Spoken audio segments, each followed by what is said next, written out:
আমার এখানে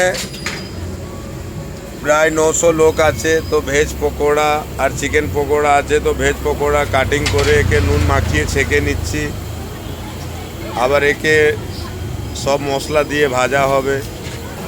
আমার ফিশ কাটলেট আছে, তা আলু ভাজা হচ্ছে এদিকে আস্তে আস্তে। আলুটা ভেজে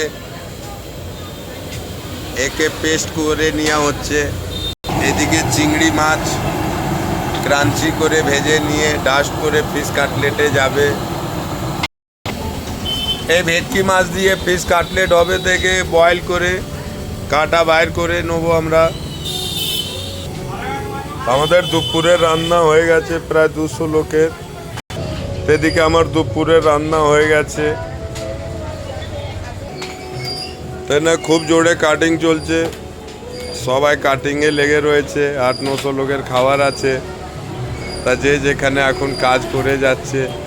এবার আমিও ফাটাফাট লেগে কাজটাকে ছোট করব।